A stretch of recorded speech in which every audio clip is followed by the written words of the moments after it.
भारत और फ्रांस अपनी रणनीतिक साझेदारी के 25 वर्ष पूरे कर रहा है। ये दोनों देशों के लिए बेहद खास भी है। अब मोदी मैक्रोन की बॉन्डिंग भारत फ्रांस की दोस्ती को एक नए स्तर पर ले जाने की कोशिश भी है।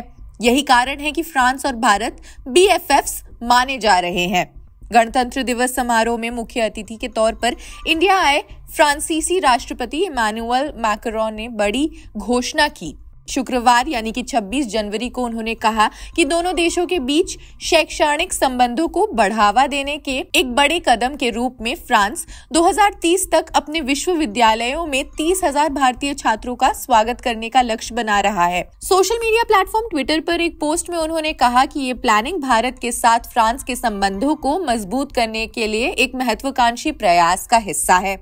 उन्होंने इंडो पैसिफिक रीजन में भारत को प्रमुख भागीदार बताया है। इमैनुअल मैक्रोन ने अधिक जानकारी साझा करते हुए ये भी बताया कि हम फ्रेंच सीखने के लिए नए केंद्रों के साथ अलायंस फ्रेंचाइज का नेटवर्क भी विकसित कर रहे हैं।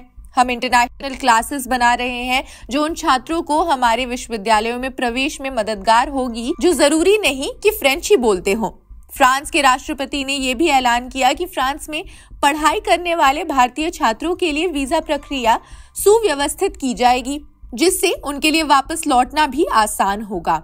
ये घोषणा तब हुई है जब 2025 तक 20,000 भारतीय छात्रों की स्टडी के लिए आकर्षित करने का लक्ष्य फ्रांस पहले से ही तय कर चुका है। 26 जनवरी की सुबह मोदी मैक्रोन एक दूसरे को गले लगाते नजर आए। उनकी दोस्ती में महत्वपूर्ण मील के पत्थर में से एक 2019 में भारत के गणतंत्र दिवस समारोह में मुख्य अतिथि के रूप में मैक्रोन की उपस्थिति थी। ये एक ऐतिहासिक क्षण था क्योंकि मैक्रोन 2 बार ये सम्मान पाने वाले पहले फ्रांसीसी राष्ट्रपति बने।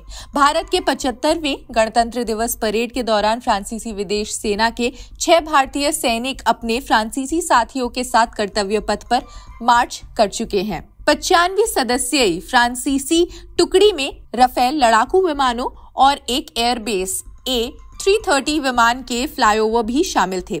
ये पहली बार है कि भारतीय सैनिक फ्रांसीसी परेड दल का हिस्सा हुए।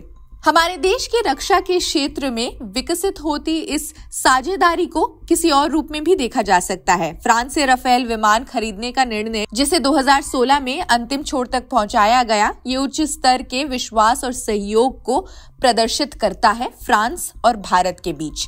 राफेल सौदा एक ऐसा पैकेज था जहां फ्रांस ने भारतीय पायलट्स और टेक्नीशियंस को प्रशिक्षित किया। इससे भारत की वायु शक्ति को बढ़ावा मिलना है और भविष्य में संयुक्त उद्यमों की नींव भी पड़ जाती है।